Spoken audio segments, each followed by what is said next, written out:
हा जो HMPV हा व्हायरस आहे तो काही नवा व्हायरस नाही आहे. म्हणजे कोणी आपल्याला सांगत असेल हा नवा व्हायरस आहे, तर हा नवा व्हायरस नाही.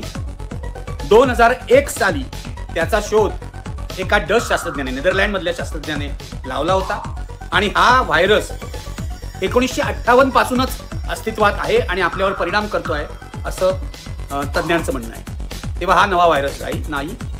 कोविड सारखाचा शोध लागलेला नाही नवा, आणि कोविडप्रमाणे याच्यासाठी लसही तयार झालेलं नाही, व्हॅक्सिनही तयार झालेलं नाही. लक्षात ठेवा, या व्हायरसमुळे झालेला आजार 3 ते 4 दिवसात सर्वसाधारणपणे बरा होतो.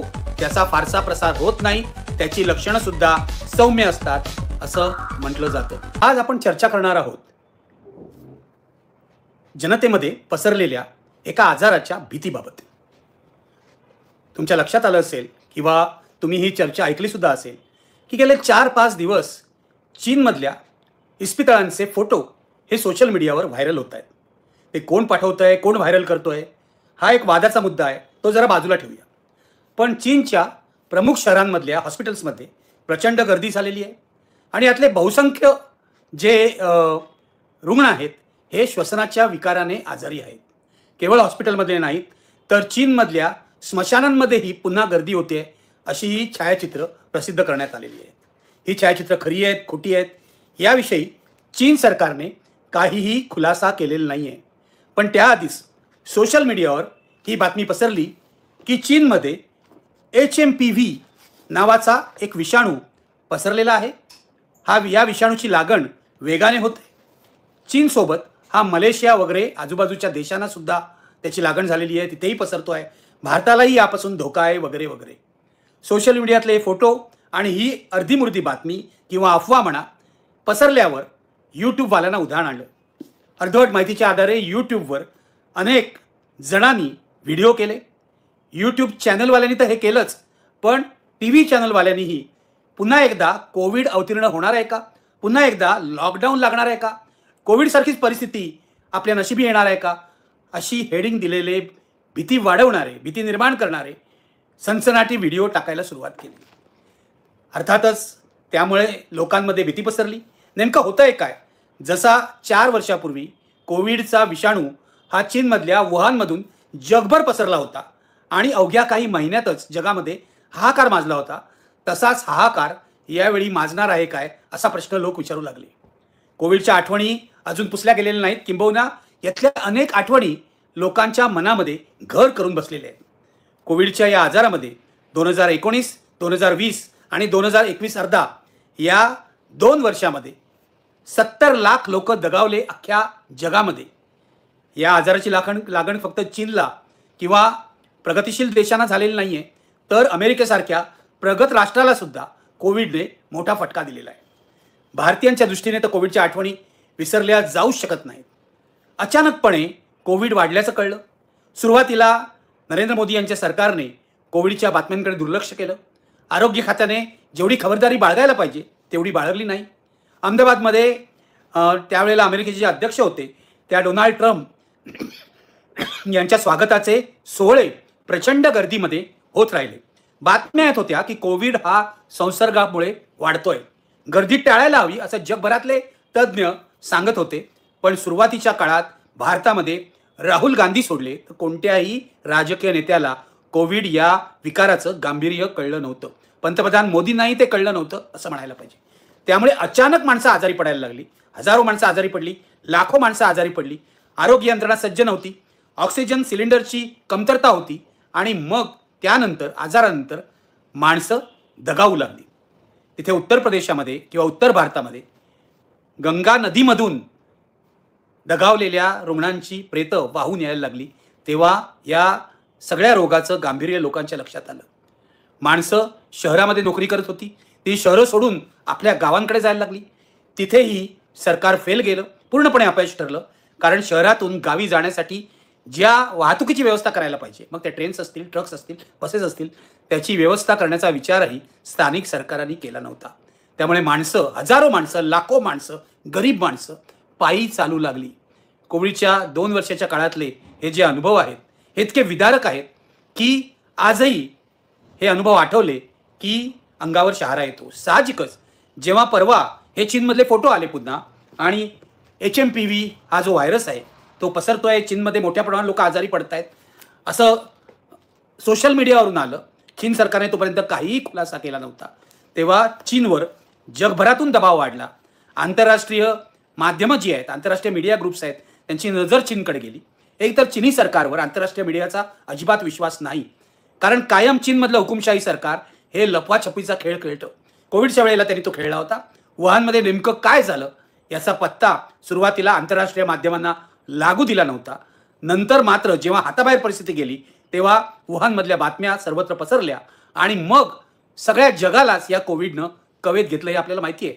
त्यामुळे प्रत्यक्ष परिस्थिती काय आहे HMPV व्हायरसची हे कळायला मार्ग नव्हता.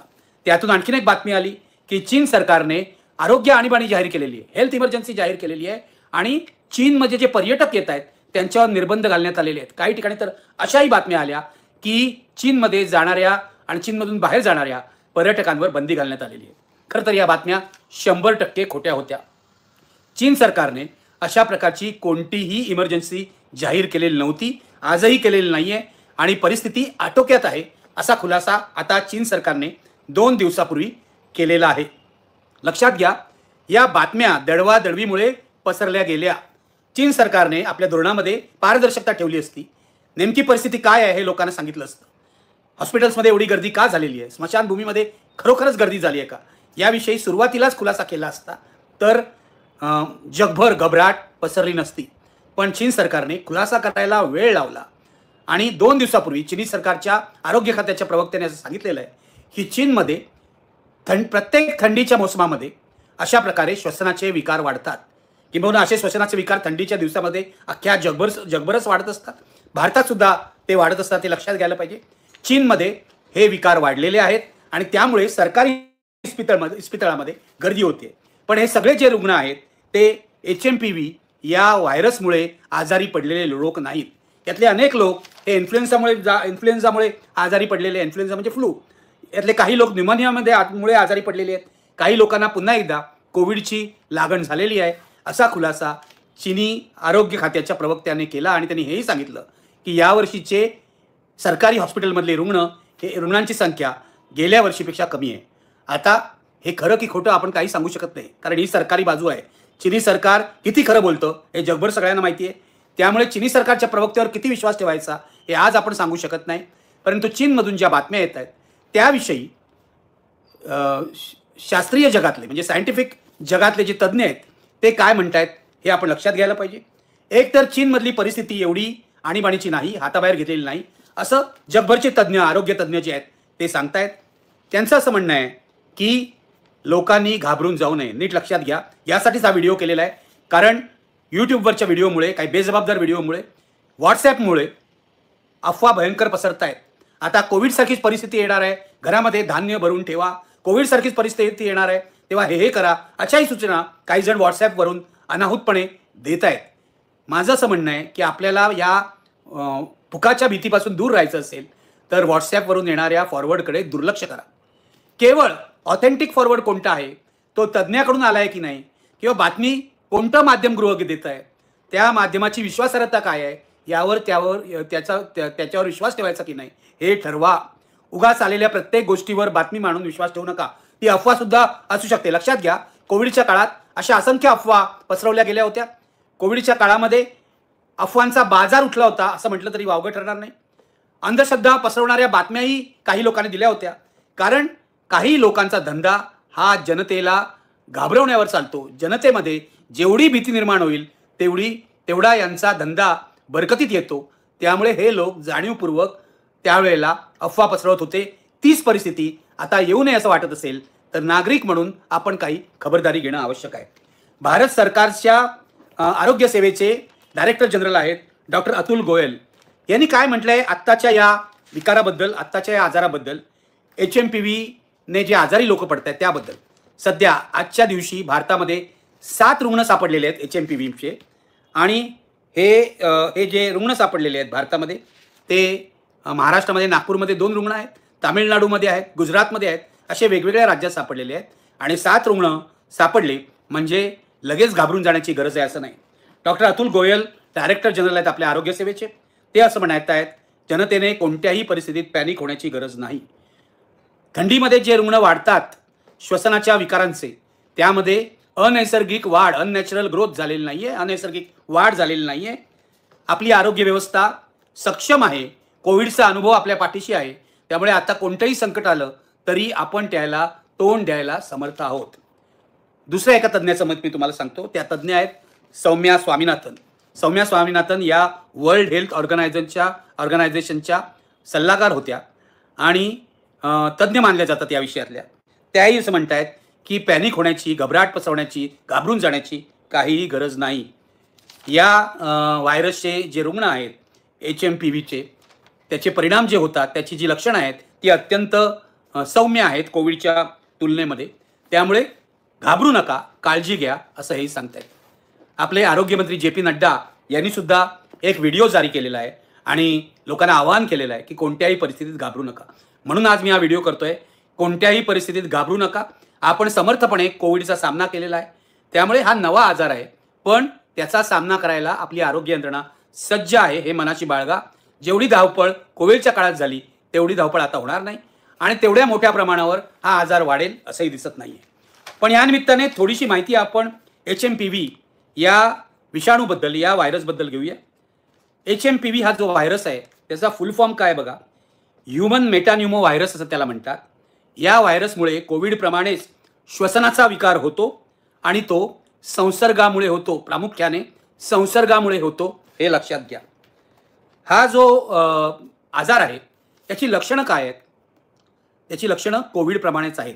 मी पुढे कोविड आणि यांच्यामध्ये काय साम्य आहे तुम्हाला सांगणार आहे. पण साधारणपणे याची लक्षणं ही कोविडप्रमाणेच आहेत.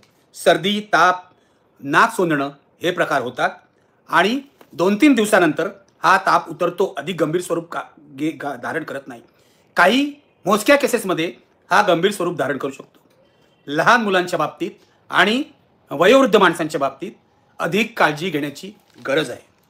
मित्रो, प्रश्न हा विचारला जातोय की हा जो HMPV व्हायरस आहे आणि कोविडचा व्हायरस, यामध्ये साम्य काय आहेत आणि फरक काय आहे?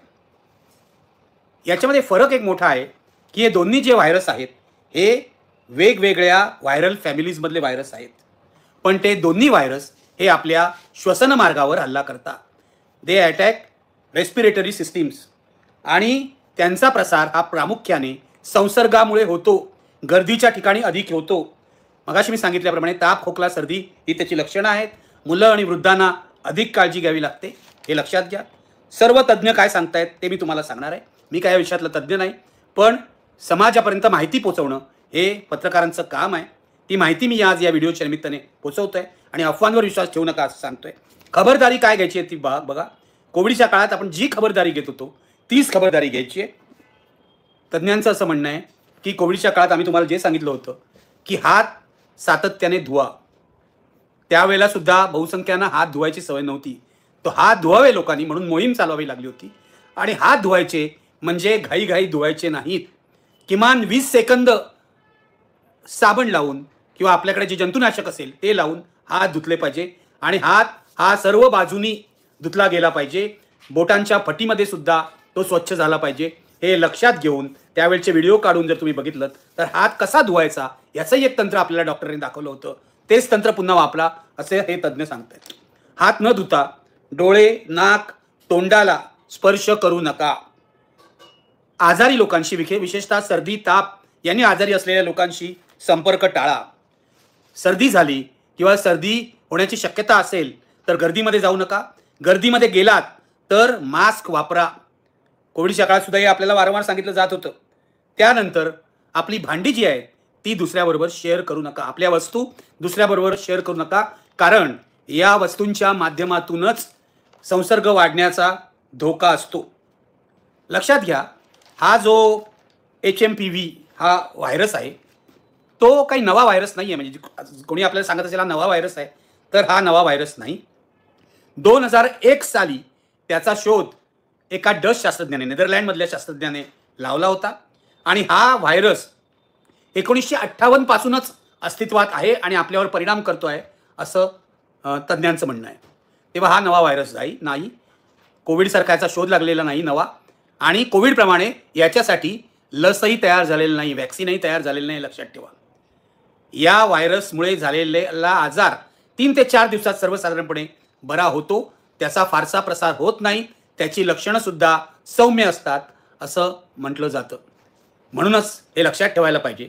सोशल मीडियावर काही आलं तरी आंधळेपणाने त्यावर विश्वास ठेवू नका. चीनमध्ये काय परिस्थिती आहे ती हाताळायला चीन सरकार समर्थ आहे. वुहानमधली परिस्थिती सुद्धा त्यांनी आटोक्यात आणलेली आहे. आता चीन सरकारला शिव्या देणं सोशल मीडियावर, त्यांच्यावर टीका करणंही आपण बंद करायला पाहिजे. याचं कारण हा व्हायरस का पसरला, का पसरतो, त्याचा प्रतिबंध का करायचा, यावर संशोधन करायला आणि उपाय शोधून काढायला शास्त्रज्ञ समर्थ आहेत. आपण नागरिक म्हणून काय खबरदारी घ्यायला पाहिजे हे आपल्याला शास्त्रज्ञ सांगतायत. सौम्या स्वामीनाथन यांच्यासारखे शास्त्रज्ञ सांगतायत किंवा आपले जे डायरेक्टर जनरल आहेत हेल्थचे, आरोग्य व्यवस्थेचे, डॉक्टर अतुल गोयल हे सांगतायत. या तज्ज्ञांवर विश्वास ठेवा, आपल्या डॉक्टरांवर विश्वास ठेवा. आणि समजा सर्दी, खोकला, ताप यांनी जर आपण बेजार झालो तर स्वतःच काहीतरी उपाय त्यावर शोधून काढण्याऐवजी आपल्या फॅमिली डॉक्टरशी तातडीने संपर्क करा. एवढंच आपण आता करू शकतो. भिवू नका, काळजी घ्या, एवढंच मी तुम्हाला या निमित्ताने सांगेन.